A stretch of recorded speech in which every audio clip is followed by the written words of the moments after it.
June month, patapos na po, and we will celebrate po ang ating pong mga tatay, ang Father's Day. Alam niyo po ba na the enemy is a counterfeit? Sabihin ko ulit sa inyo, the enemy is counterfeit. Alam niyo yung counterfeit? Hindi siya totoo, gaya-gaya siya. So, when June is the only Father's month, the enemy used June to display also their Pride Month. Naiintindihan niyo po? Diba? They used June as their Pride Month. So, internationally, people are making their, ang tawag doon, parade. They're parading themselves and they are having this Pride Month. They're parading. Alam niyo po kung ano ibig ko sabihin?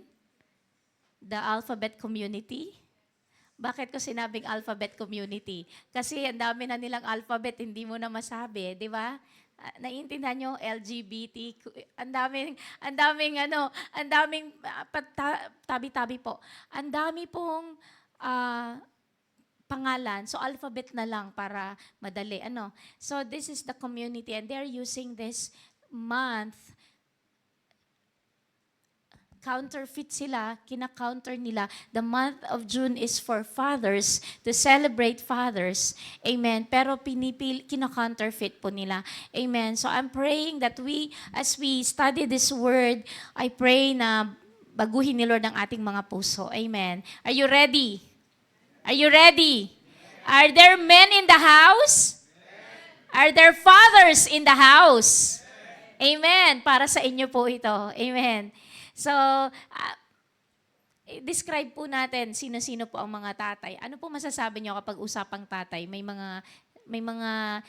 Sino si tatay sa inyo? Who is tatay in the house? Anong description ninyo pag usapang tatay? Responsible. Ayan. Napakaganda. Ano pa? Fine. Provider. Ayan. Haligi ng tahanan. Amen. Some say lover. Siyempre, minamahal niya si Mrs. Mahal niya ang mga anak. They are patient, compassionate. Parang si Lord, kinanta natin, napaka-compassionate ng Panginoon. Ganon din po ang mga tatay, compassionate. Amen. Hardworking. Amen. Righteous. Prayerful.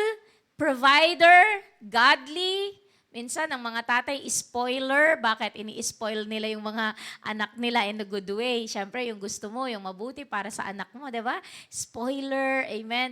Kung ang anak mo naman nagpunyagi at magna cum laude, summa cum laude, aba, talaga namang riregaluhan mo. Ano po, Kuya Ariel? Di ba, Kuya Brother Rene? If your child bested and you have something naman, di, gigift mo siya, i-spoil mo dahil nag-aral, di ba, Brother Francisco, di ba? Pag nag-aral ang mga anak ninyo, talaga naman. Are you with me? So, can you see the picture of a father? As I share, do you see your father? Na-imagine nyo kung gaano kabuti ang tatay ninyo. Yung iba, wala na silang tatay dito. Yung iba, hindi sila nagkaroon ng chance para magkaroon ng tunay na tatay because they born under parang single mom ang kanilang magulang. Pero alam nyo, sa mga may tatay, sino sa inyo may mga tatay? Naranasan ang pagmamahal ng tatay. Buhay pa rin ang tatay. At masasabi nyo, sa tuwing may problema kayo, naalala nyo si tatay. Amen. So let's just do this tribute sa ating mga tatay. Amen. Let's just find some acronym sa Father. Bahala na kayong dagdagan itong acronym ko. Letter F, si tatay is faithful. Dapat faithful siya kay nanay. Amen. Dapat hindi niya pinagpapalit si nanay. Faithful. Ano pa? Letter A is admirable. Dapat si tatay kahanga-hanga. Alam niyo yung, wala kayo sa tatay ko. Ang tatay ko, the best. Alam mo yan, yung mga bata ang pinagmamalaki nila si tatay. Are you with me? Sa mga tatay, ang sarap na marinig mo na ipinagmamalaki ka ng anak mo. Amen po ba? So, admirable. T is truthful. Kumbaga si tatay, Sino pa magtuturo ng katotohanan sa loob ng tahanan? Dapat si tatay, dapat mauna na siyang maging truthful. Let truth come from inside the house. Amen. Dapat si tatay yan. Nakaka-identify ba mga tatay? Wag natin turuan ng kasinungalingan ng mga bata, kundi truthful. H is hopeful. Bakit po? Alam niyo po ba na sa pamilya, dapat po ang mga tatay ay nagbibigay ng pag-asa sa mga anak. Dapat sila yung push up ng mga anak nila pag nalulungkot, na maliliit lang na bagay, kinalulungkot na nila. Tatay nandyan to give hope sa family. Pwede namang handsome di ba? H is handsome. O mga handsome na tatay dyan. Amen. Tignan nyo nga yung mga tatay dyan, ang handsome naman, di ba? So, hopeful, di ba? Handsome. Letter E for encourager. They encourage us. Kumbaga, saan mo makikita?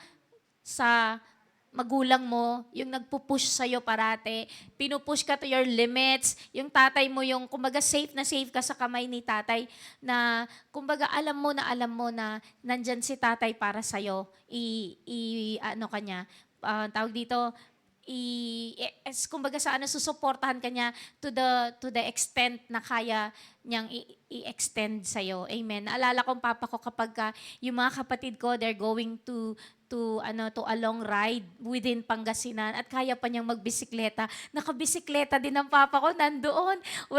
Kung ang laban ay nasa Alaminos, nagbibisikleta from Mangaldan to Alaminos, ang papa ko nagbibisikleta din just to show the support dun sa mga anak niya na cyclist sa finish line. Are you with me? So parang showing, ilang taon si papa? Di ba? 70 plus that time. Pero 75 pa nga nung time na yun nandun pa rin siya sa finish line, cheering up yung mga anak niya na nagbibisikleta. And I'm just so blessed with having a father na talagang ini-encourage niya talaga yung mga anak. Pero nung umpisa hindi niya ini-encourage, galit na galit siya kapag nawawala yung brother ko na si Joshua. Hindi niya alam na nagbibisikleta pala, galit na galit pa siya. Pero nung nalaman niya na, and yun na ang karir ng kanyang anak, sinuportahan niya na. Wala na siyang magagawa kundi suportahan. Amen. And letter R, sabi niyo responsible, or ako ay gusto ko pa rin maging reliable ang mga tatay. Kasi kanino ka pa sasandal kundi sa tatay mo? Alam mo yun, yung parang if there is someone who should show you something sa buhay mo na talagang mapagkakatiwalaan mo, dapat tatay mo. Amen. Dapat siya yung father figure mo ay nandyan para tumayo sa'yo. Amen. Mga tatay, nandyan pa ba kayo? Nasa inyo ba yung mga characteristics na yan? Or pag-aralan po ninyo? O sa mga binata, would-be fathers, tumingin din kayo. Dapat, yan din po ay inyong tataglayin. Amen.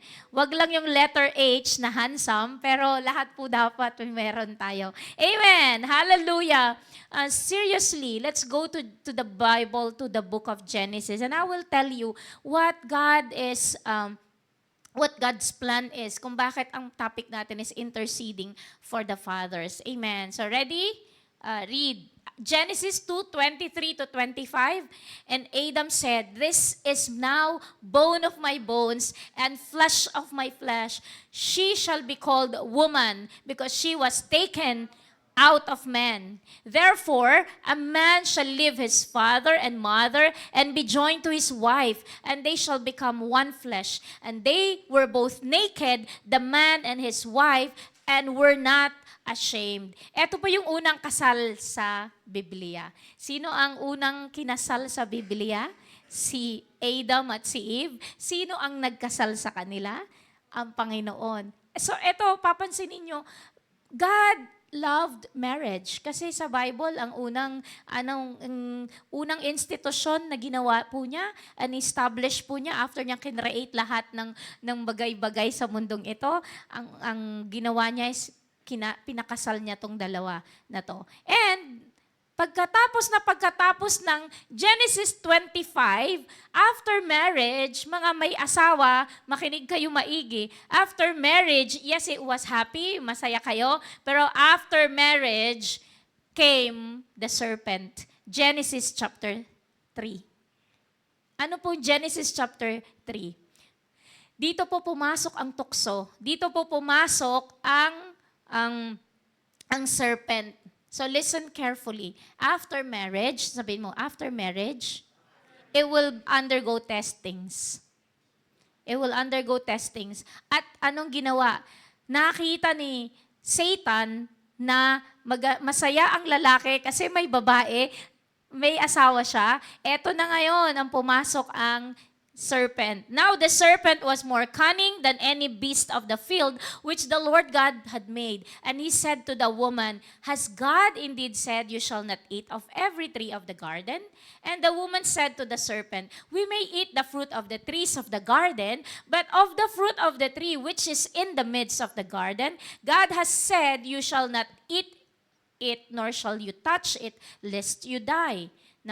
Verse 4, then serpent said to the woman, "You will not surely die, for God knows that in the day you eat of it, your eyes will be opened and you will be like God, knowing good and evil." So diretso natin 6, 7 hanggang 9.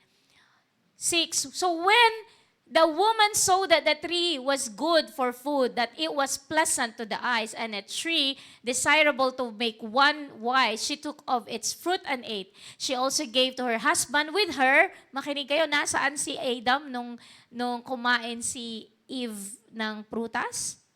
With her. Nasaan si Adam?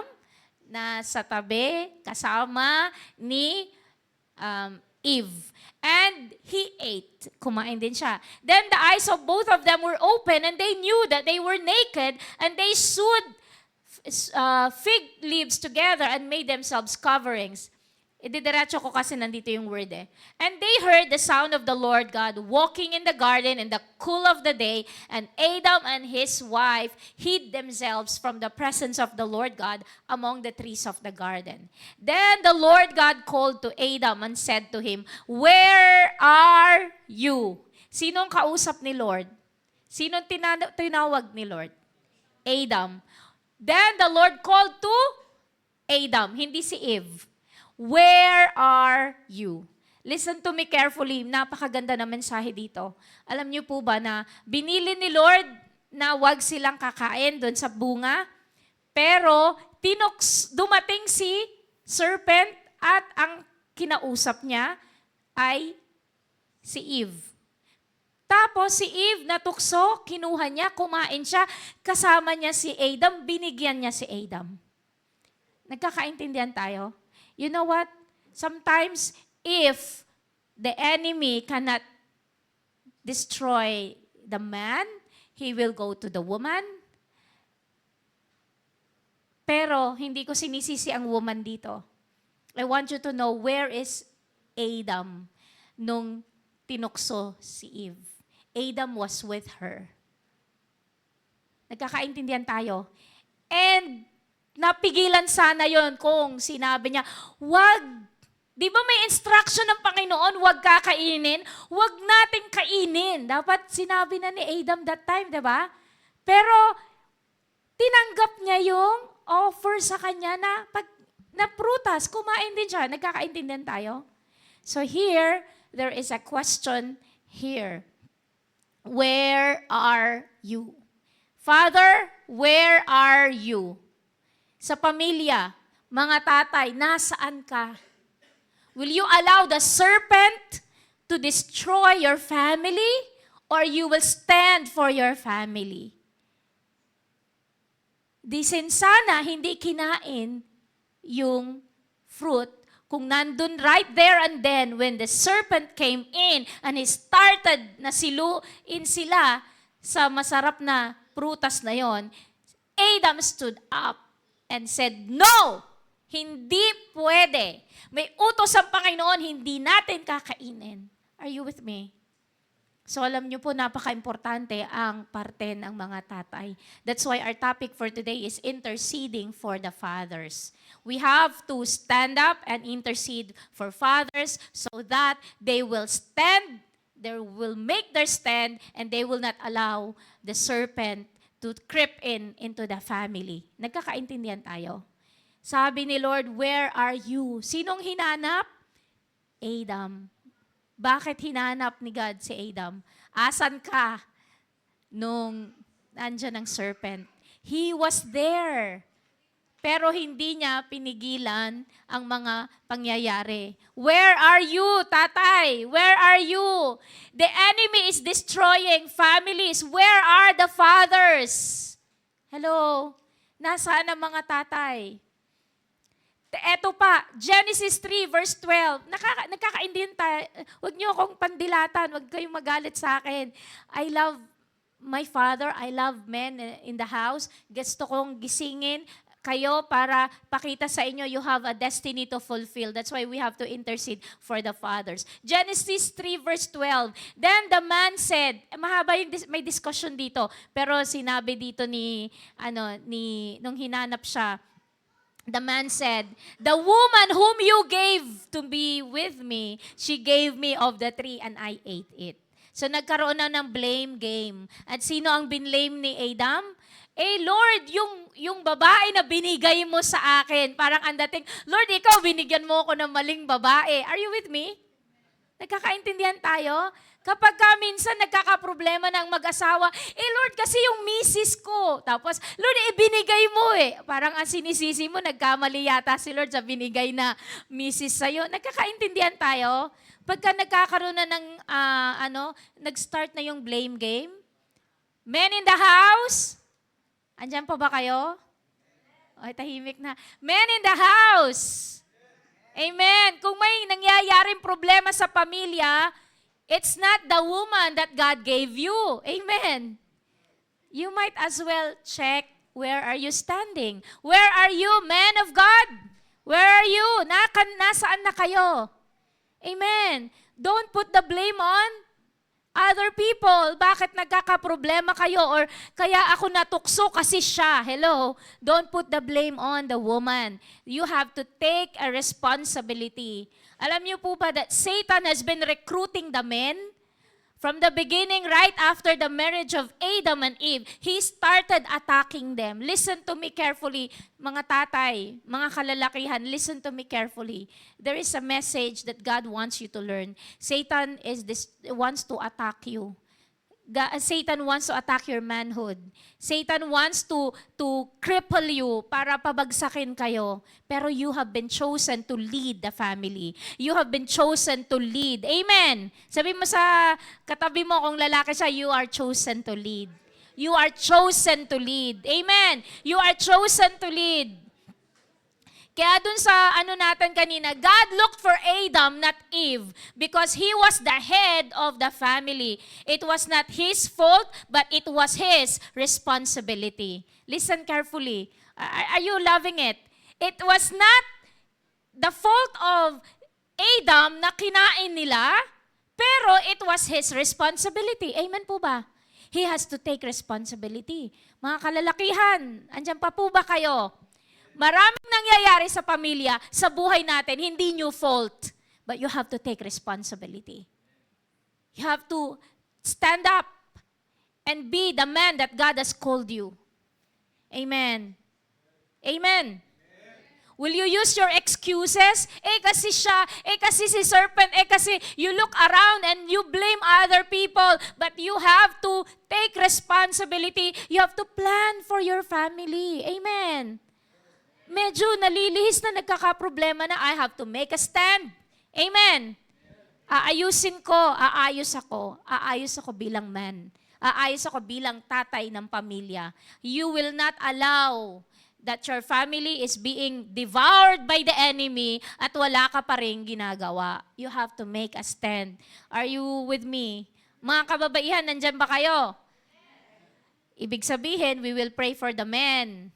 Amen po ba? Mga men nandito, women, we will pray for the men. Bakit? Kasi po, they have to take accountability. Accountability, ikaw ang pinagbigyan ng responsibility to take care of your wife and your children. You have to take responsibility. Amen. So, mga basketball players, alam nyo ito, coach. So, hindi, kapag bumagsak ang team ninyo, ang may responsibility is ang coach. 'Di ba? Iisip niya, babaguhin ang play, ang tawag dito? Yung yun. Babaguhin nyo. Mukhang hindi effective na, baguhin natin. Kung lagi ang 3-pointers nyo, si Francis, babaguhin natin. Baka mamaya, lagi siyang babantayan. Babaguhin nyo yung game plan ninyo. Hello? Kasi gusto nyo na maging successful. And so, bilang men in the family, men in the house, you take responsibility and you take accountability. Amen po ba? So, alam niyo po ba na it is the fathers that is why men standing for their family is celebrated today kasi nga kayo mga tatay, sineselebrate namin ngayong June because kayo po ang dapat na kumbaga mapatatag. Kasi kapag napatatag ang mga tatay, listen to me carefully kapag napatatag ang mga tatay, amen, at nag-take kayo ng responsibility, mababawasan po ang police officers. Bakit? Kasi sa pamilya po, kapag ang mga tatay ay nag-take responsibility, wala pong juvenile delinquents na mga bata. Nagkakaintindihan tayo? Kapag responsable ang magulang, hindi po huhulihin ng mga pulis yung mga kabataan at nagdadrag sila at nagsisipag. Alam niyo yun, nasisira ang buhay nila kasi may tatay na tumatayong responsible. Amen po ba? If men don't take responsibility, we have to build more prisons. Bakit? Maraming kriminal. Are you with me? If men don't take responsibility, we need more jails. Jail cells. Ibig sabihin yung selda. Amen. Pero alam nyo, kapag ka nag-take responsibility, I remember Pastor Robbie was sharing dun sa isa sa pinakamagulong city sa US when they build their church. Alam nyo po ba na nawawalan na ng trabaho ang pulis? Bakit? People are getting born again, they're getting to know Jesus, so yung mga pulis nababawasan. Kaintindihan tayo? Pero kapag tight ang security, bakit? Lumalala ang krimen. And where are you, Father? Where are the fathers? Nagkakaintindihan tayo? So I encourage fathers to get engaged in prayers, church activities as you lead your family. Amen po ba? May kausap po ba ako? Tama po ba? Mga kalalakihan, alam niyo po ba, let's just look at the story of God sa buhay natin. John 3:16. For God so loved the world that He gave His only begotten Son, that whoever believes in Him should not perish but have everlasting life. Ikaw at ako may kasalanan.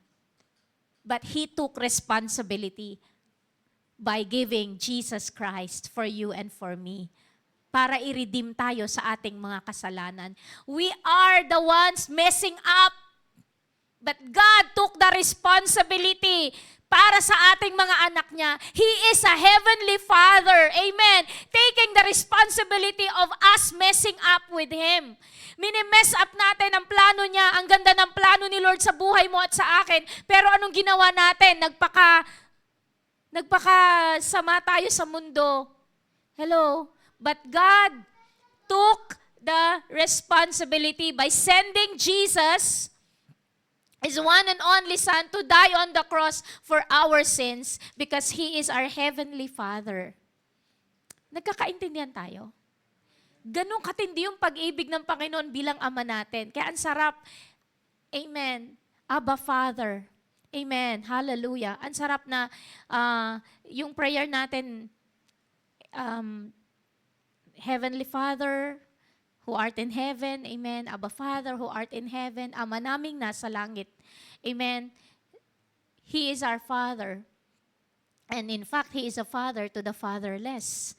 Amen. Kaya kung wala ka mang tatay at sasabihin mo, Pastora, nasasaktan naman ako sa tinuturo mo kasi hindi ko naranasan magkaroon ng tatay. O kaya kayo ay single mom at yung mga anak nyo, hindi nila naranasan magkaroon ng tatay. Para ang hirap para sa inyo na intindihin yung topic na to.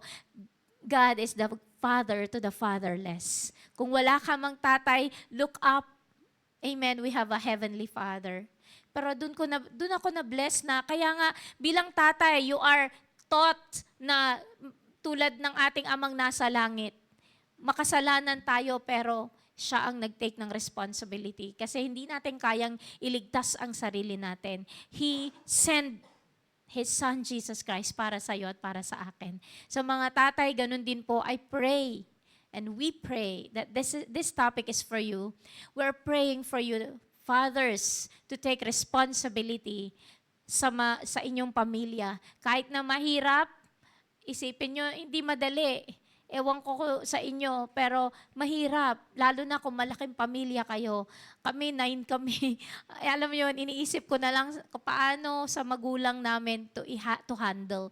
Kung kayo isa lang, 2 anak ninyo, or alam nyo yun, you can really manage. Amen. So, young as you are, ngayon pa lang, start doing your part as a father, amen, like our Heavenly Father, He took responsibility.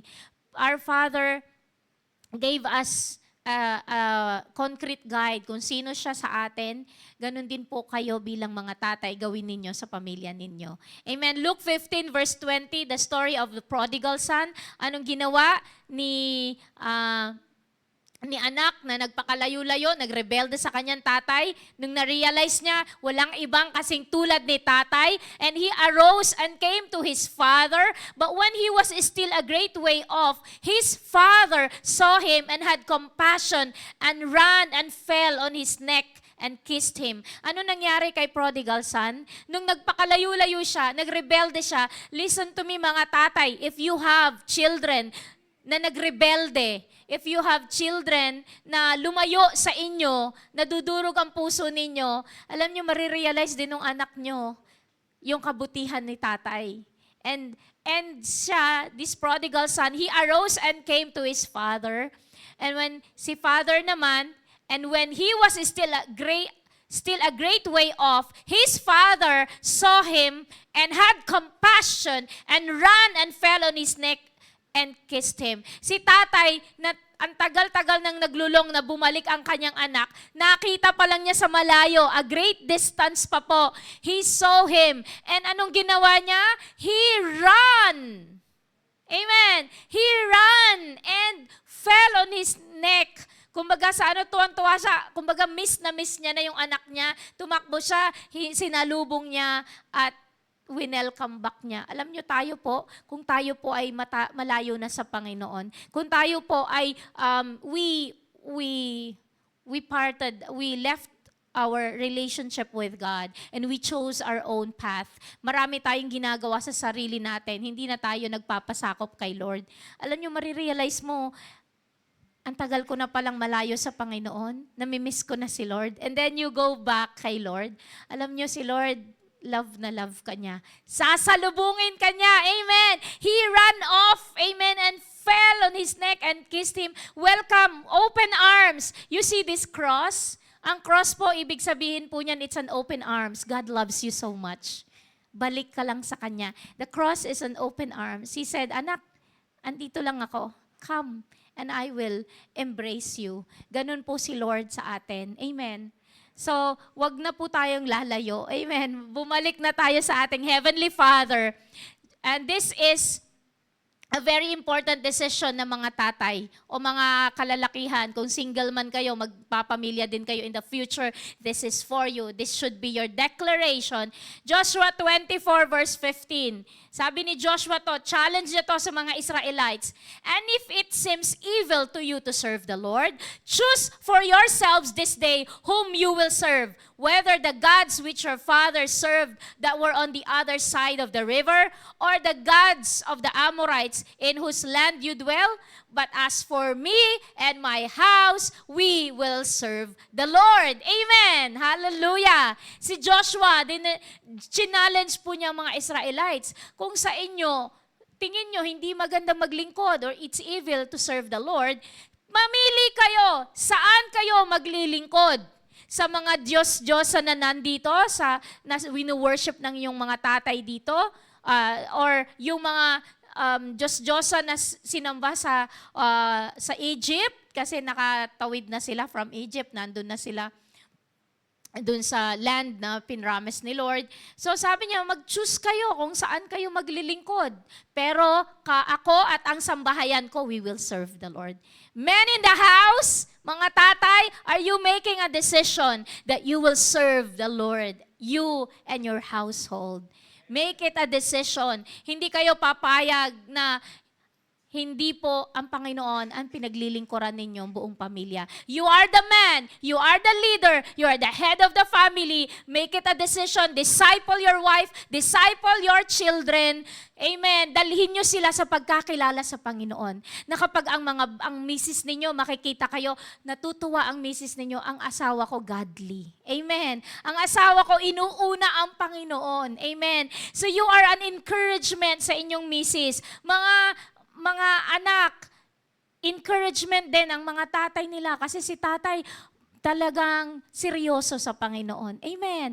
Let it be that your zeal in serving the Lord inspire your next generation and the next generation. Amen.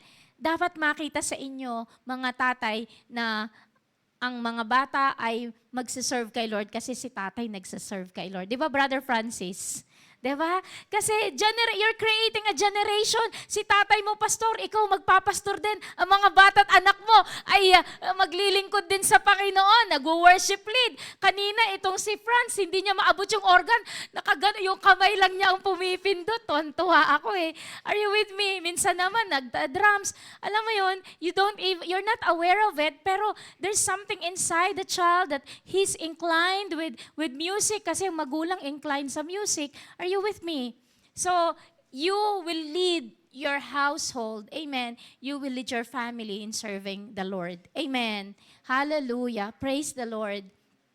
Thank you, Jesus. Natutuwa ako, naalala ko ang papa ko, gabing-gabi na, malabo na ang mata niya at the age of ilang taon na siya noon. Nakikita ko siya pag umuwi ako. He's still reading the Bible in the wee hours. Alam niyo yun? Na nakaka-touch ng puso na pag hindi na siya makatulog sa gabi, minsan alas 12 ng gabi, he's down with buti hindi pa marunong mag-cellphone, ano? So, Biblia ang hawak niya, and he's reading. And when he's reading, he is memorizing the verses in the Bible. And so he quotes the Bible to me. Minsan nahihiya ako, mas marami pa siyang memorized verses kesa sa akin. Ako hahanapin ko pa. Di ba sinabi yun sa Sabi niya sa akin, tignan mo anak, nasa yan? Sa Colossians, ganito. Na, alam niyo, napapahiya ako minsan kasi hindi ko kabisado yung sinasabi niya sa akin. I read it, pero hindi ko memorize na yun yung sinasabi doon. Are you with me? And I honor my father. And so are you, my brothers and men in the house. You should leave a legacy sa inyong mga anak. Amen po ba? Amen po ba? Amen. Hallelujah. Proverbs 20 verse 7. The righteous, last verse, music, come on up. The righteous man walks in his integrity. His children are blessed after him. Sino po ang righteous? Ikaw, man, righteous man. You will walk in your integrity and your children are blessed. Amen. Blessed po ang inyong mga anak. Amen. Dahil kayo po ay nagwo-walk in integrity. So mga tatay, are you with me? Mga tatay? Naiintindihan po ba natin ang topic ngayon? May natutunan po ba kayo? Tumayo tayong lahat and we need the men to be prayed over. Mga women, kaya niya napakinggan ito because you are an intercessor sa mga kalalakihan. We will intercede for the men in the house. Amen? Let us pray na kapag lahat na, when all hell is breaking loose, men should stand up and take responsibility. Kapag may nangyayari na hindi maganda sa pamilya, dapat ang mga tatay are bending their knees and praying and asking for wisdom from the Lord. What shall I do with my family? Amen. Hallelujah. Thank you, Jesus. Mga tatay, men in the house, can I just ask them to come forward dito po sa harapan? We want to pray for you. you, if you agree with me that you need God in your life, in your relationship, in your family that you're building, we will pray for you. Dito lang po sa harapan, and then yung mga nasa likuran po, you will help me pray for them. We will extend our hands sa buhay ng mga men natin dito. Thank you, Jesus. The enemy is out to destroy your marriages, your children, your career. But who will lead? Will you allow the serpent to lead and destroy you and discourage you, or you will lead the family? You make a decision sa puso ninyo. I will lead my family. I will take responsibility. Hallelujah. So the challenge is on for the men to be seeking God all the more. Men, I'm challenging you to seek God all the more. In these days, you will protect your family. You will protect your children from all the works of the enemy, mga worldly things, mga gawa ng kaaway sa mundong ito. You don't want your children to be snatched by the enemy sa inyong pangangalaga. You want to take responsibility, right? Mga tatay? So we are interceding for you. And we will just worship the Lord. We apply the blood of Jesus sa mga tatay.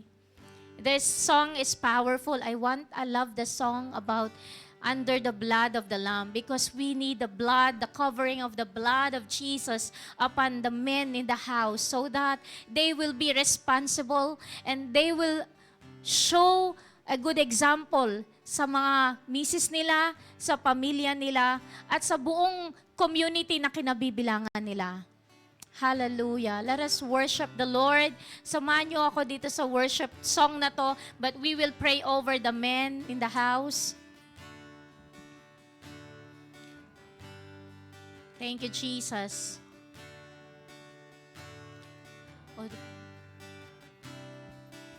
Thank you, Lord. Thank you, Lord. Amen. No power of darkness could ever withstand the force of the blood sacrifice. Thank you, Jesus. Though Satan will bring accusations, I let him know right where I stand. For now there is no condemnation. I'm under the blood of the Lamb. Men in the house, sing this song. I'm under the... Oh, the blood of the Passover Lamb. Hallelujah. Thank you, To Jesus. supply To the door of my life. Lord, we apply into the door of the lives of these men. Could ever withstand the force of the blood sacrifice. Though Satan will bring accusations, I let him know where I stand. For now there is no condemnation. I'm under the blood of the Lamb. I'm under the blood of the Lamb. This is our powerful covering bilang mga men that covers the guilt of my past.